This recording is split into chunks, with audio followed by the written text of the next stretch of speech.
내각에서 이제 반쪽 출범을 한 윤석열 정부 조금 전 오후 3시에 용산 집무실에서 추경 편성을 위한 첫 임시 국무회의를 열었습니다. 대통령을 포함해서 장관까지 모두 11명이면 국무회의를 열 수 있는데 이를 위해서 정족수에 문제가 없도록 특히 외교부는 박진, 행안부는 이상민 장관 후보자를 임명을 진행을 했습니다.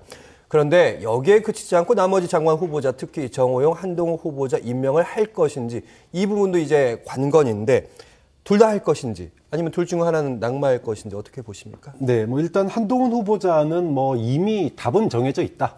기정사실화돼 있다 이렇게 봅니다. 시점만 남았다 이렇게 보면 될 것 같고요. 근데 이제 정호영 후보자는 조금 더 고민이 필요할 부분인 것 같아요. 일단 여론이 안 좋습니다. 자, 그런데 지금 정호영 후보자뿐만이 아니라 비서관들 중에서도 지금 이제 논란이 있는 인사가 있거든요. 근데 그동안의 윤석열 대통령의 스타일을 보면 소위 그 당내에서 투스톤 갈등이 있었을 때, 그 다음에 단일화 때, 어떤 그 어려운 국면이 있을 때 보면, 이거를 좀 이렇게 쭉 이어가다가 막판에 한꺼번에 정리하는 그런 스타일을 보여줬거든요. 예. 자, 그렇게 놓고 본다면, 지금 쌓여있는 몇 가지 문제점들을, 그때그때 이렇게 풀어가는 게 아니라, 이렇게 한꺼번에 좀 풀지 않을까. 그렇게 놓고 보면은, 결국은, 정호영 후보자는 화살바지로 끝날 가능성이 저는 높다고 봅니다. 현재로서는 다른 인사 후보자들이 남아 있는 상태이기 때문에 지금 낙마를 할 가능성은 좀 낮고, 시간을 좀 끌고 마지막에 이제 강행 처리를 할 때 이게 효과가 하나가 있는 게요. 일단 민주당의 지금 국무총리 후보자 인준을 가지고 사실은 어떻게 보면은, 정치적인 엄포를 놓는 거 아닙니까? 그러면 민주당에도 일부, 출구 전략을 좀 열어줘야 돼요. 퇴로를 열어주면서, 여론에, 이렇게 문제 있는 사람 잘랐으니까, 정리했으니, 인준해줘야 되는 거 아니냐. 이런 어떤, 시그널을 보낼 필요도 있는 거죠. 그런 측면에서 정호영 후보자의 정치적인 용도가 아직은 남아있기 때문에, 조금 시간을 끌다가, 어떤 특정 시점이 되면 결국은 정리되지 않을까 이렇게 예상을 해봅니다. 네, 다른 장관들의 청문회가 끝나면 한 번에 정리하지 않을까 설득력 있는 논평이었다고 들렸는데 일단 윤 대통령이 자칫 그 무더기 임명을 진행했을 때 야당에서 탐탁지 않은 인사들에 대해서 무더기 임명을 진행을 하게 되면 이에 대해서 이제 국회에서는 이제 민주당이 다수당이기 때문에 한덕수 국무총리 후보자 인준 문제도 그렇고요. 협치가 이제 불가능해지는 거 아니냐 이런 의문도 늘 뒤따랐습니다. 뭐든 그 손바닥에 전면과 후면처럼 앞뒤가 다 있는 거 아니겠습니까? 지금 한덕수 국무총리 후보자의 인준을 처리하지 않고 있는 것은 어찌 보면 민주당 입장에서 야당 입장에서 부적절한 후보다라고 점찍은 몇몇의 이 어떤 지명을 철회하라라고 하는 그런 요구, 일종의 이 국무총리 인준을 처리해주는 대가로 나머지 몇몇의 장관에 대한 지명을 철회하라라고 하는 이런 이를테면 뭐랄까요 거래 같은 거를 지금 연계라고 표현도 하더라고요. 그렇죠. 연계, 네. 거래 이런 걸 하려고 하는 듯한 모습. 개인적으로 볼 때 지금 대통령 당선 그러니까 취임 윤석열 대통령은 아마 이런 거래에 응하지 않을 가능성이 전 높다고 개인적으로 봅니다. 그렇다고 해서 윤석열 정부가 조급할 필요는 없다고 저는 보는데. 과거 문재인 대통령 시절에도 1기 내각이 구성되는데 한 140여일 정도가 걸렸었죠. 그때도 초기 내각에서 3명의 장관 후보자가 낙마를 한 바 있습니다. 자, 그렇기 때문에 굉장히 조급하게 갈 필요는 없다. 오히려 국무총리를 새 정부는 들어섰는데 새 정부는 개문발차를 한 셈이고 국무총리를 임명해 주지 않음으로 인해서 새 정부의 출발 자체에 발목을 잡는다라고 하는 그 부담을 야당에 쥐우는 쪽으로 계속해서 좀 시간을 끌면서 가지 않을까 이렇게 예상을 해보는데 정호영, 한동훈 이 두 장관 후보자에 대해서는 아마 임명을 강행할 가능성이 좀 높다고 봅니다. 왜냐하면 협치 그리고 야당을 존중하고 인정하는 것도 중요하지만 사실 윤석열 대통령 입장에서는 본인을 대통령으로 선출해 준 지지자들의 요구사항도 있습니다. 그러니까 그 요구의 일정 부분 초기부터 화답을 하지 못하면 그러면 공고한 지지층에서도 약간 균열이 생길 수 있다는 부담감 때문에 내로남불이라고 하는 비판을 듣더라도 어쨌든 지방선거 전에 정호영, 한동훈 두 분의 어떤 임명 이걸 강행하지 않을까 이렇게 예상을 되는데 임명을 강행하게 되면 그다음부터는 이제 그야말로 국회에서는 여야 간 대치 국면, 지금 추경안도 처리해야 되는데 아마 이런 부분들이 상당히 좀 지연되거나 아니면 충돌 양상으로 번지지 않을까 이렇게 예상을 해봅니다. 네, 김대현 시사평론가께서는 정호연 장관 후보자를 안고 갈 수도 있다 이런 말씀하셨고, 자, 이런 가운데 논란의 중심에 선 인사 장관 후보자가 아니라요 대통령실에서 나왔습니다. 김성회 대통령실 종교다문화 비서관, 과거에 SNS에서 했던 발언들이 논란인데요. 2019년에는요, 동성애는 정신병의 일종이다를 게시를 한 바가 있고요. 2019년에는 박근혜 정부 당시의 한일 위안부 합의와 관련해서 상대와 논쟁 중에서 역시 SNS 게시글인데, 그럼 정부가 나서서 밀린 화대라도 받아내란 말이냐. 그러니까 화대는 성매매의 대가를 부르는 흔히 말하는 은어고요. 그리고 2021년에 유명한 사람이죠. 하버드의 미 램제오 교수가 위안부 역사 왜곡 파문 당시, 그러니까 일본의 생각, 극우의 생각과 비슷한 생각이죠. 위안부 자체를 인정하지 않는 겁니다. 여기에 대해서 덧붙이면서 조선시대 여성의 절반이 성놀이개였다. 이런 근거 없는 얘기를 주장을 했던 겁니다. 논란이 커지면서 직접 해명도 하고 사과도 했는데 해명이 또 오히려 논란을 좀 키우는 측면도 있습니다. 뭐 과거의 한 발언이라고 해서 그냥 과거지사로 치부할 수만은 없습니다. 특히나 동성애 문제, 이건 소수자의 문제이고, 그리고 위안부 문제는 불곡진 역사에 대한 뭐 사실 굉장히 뼈아픈 과거 아니겠습니까? 이런 부분들을 자칫 잘못 터치하게 되면 본인이 뭐 어떤 신생 언론에서 뭐 논설위원을 했는지 안 했는지 그건 중요하지 않습니다. 뭐 이런 발언을 내놓을 때 이 발언이 논란이 될 수 있다라고 하는 소지, 그런 부분들을 과연 염두에 두고 이런 이야기들을 SNS에 공개했는지 궁금합니다. 근데 뭐 어디까지나 임명 전에 있었던 일들이니까 뭐 그렇다 할 수 있습니다. 그런데 이 부분을 사과하면서 내놓은 또 발언들이 뭐 조선시대 여성 절반, 양반의 성적 쾌락 대상이다, 뭐 이런 발언까지 실었던 것 같은데, 뭐 이런 본인의 지식인이다, 뭐 지성인이다라고 느끼면 약간 지적 허영 같은 것을 갖게 되죠. 그래서 과도하게 이를테면 역사학자들이 정리하고 다듬고 결론 내야 할 부분까지도 내가 지성인이고 내가 지식인이니까 이런 부분까지도 다 관여하겠다. 우리는 과거의 역사에 대해서 관대하지 사실은 냉철한 비판을 해본 적이 없다. 뭐 이것도 뭐 일리는 있습니다만, 네. 사실은 공직에 이미 나선 사람이 공직의 무게감을 느낀다 그러면 본인의 어떤 뭐 입지의 문제가 아니라 대통령에게까지, 정부에게까지 상당한 어떤 뭐 불필요한 논란을 만들 수 있다. 그러니까 비판을 받을 수 있다는 부분에서 좀 자숙하고 숙고해야 되는데 그렇지 않았다. 그래서 저는 이 김성애 이분 같은 경우는 사과에서까지도 논란을 재현했기 때문에 윤석열 정부가 좀 부담스럽다라고 한다면 조기에 좀 정리를 하는 수순으로 가는 게 낫지 않을까. 더군다나 제일 중요한 것은 윤석열 당선인도 검찰총장까지 지낸 공직에서 오랜 경험이 있지 않습니까?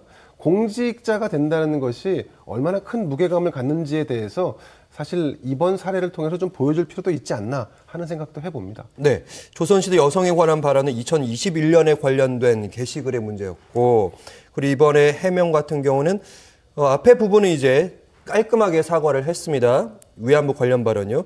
근데 동성애도 치료에 의해서 바뀔 수 있다.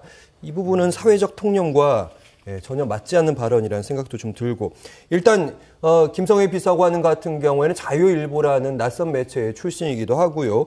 또 지금 맡고 있는 직이 종교다문화 비서관이라는 직책, 그전 정부에도 종교다문화 비서관이 있었나 이런 생각도 좀 들었고, 김성회라는 이분을 누가 추천했고 인사 검증은 제대로 한 것인지 여러 가지 의문이 듭니다. 그렇죠. 누가 보더라도 비상식적인 인사입니다. 이런 발언들을 한 거를 알고 했다 그러면 더더욱 문제라고 봅니다.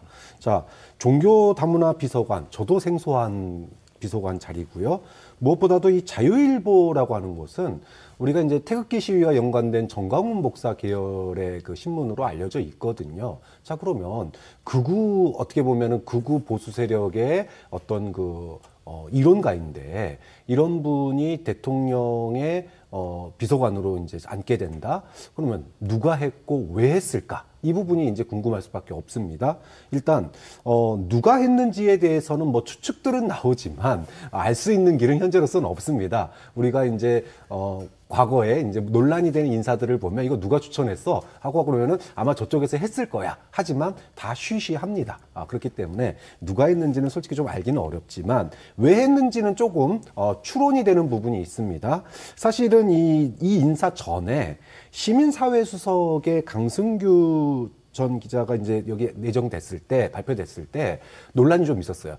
시민사회수석실의 영향이 앞으로 커질 거다. 그게 뭐냐 하면 국민과 여소야대 상황에서 국민과 직접 소통하겠다는 거였는데 이 강승규라고 하는 분은 소위 그 국민의힘 내에서 조직 역할을 담당했던 분입니다. 근데 당내 어떤 그 공조직이 아니라 일종의 보수 시민단체들을 아우르는 이런 그 조직 역할을 했던 분이거든요. 자, 이런 분을 갖다가 수석으로 딱 앉혀놓고 국민과 직접 소통을 하겠다는 거 하니까 여소야대 상황에서 전국 돌파의 어떤 그 카드로 소위 말하면은 보수 시민단체에 대한 그립력, 장악력을 갖다가 강화하려고 하는 거 아니냐. 그걸 통해서 소위 보수 세력을 친위 세력화 해가지고 정면 돌파하려고 하는 거 아니냐라고 하는 의혹이 있었고 그것 때문에 당시에 비서실장하고 기자 간의 설전도 있었거든요. 이 인사 발표할 때. 자, 그럼 맥락이 그런 그 설전을 있었기 때문에 이 김성회 비서관이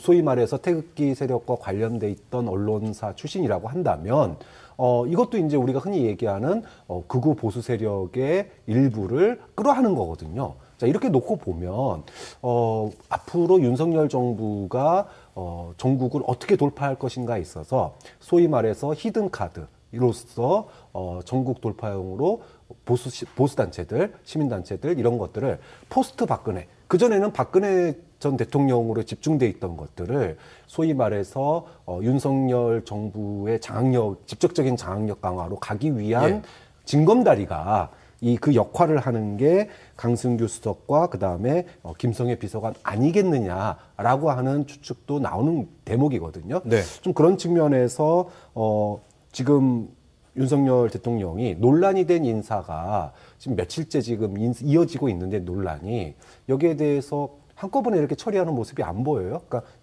과거 같으면 논란이 되면 즉각 사임하거나 또는 뭐 이런 경우가 있는데 지켜보자는 반응이더라고요. 그렇죠. 오늘. 예. 그렇게 본다 그러면은 아마도 여론이 더 악화된다면 아까 얘기했던 것처럼 정호영 후보자라든지 이런 부분들과 함께 좀 정리될 가능성은 현재로서 좀 있어 보입니다.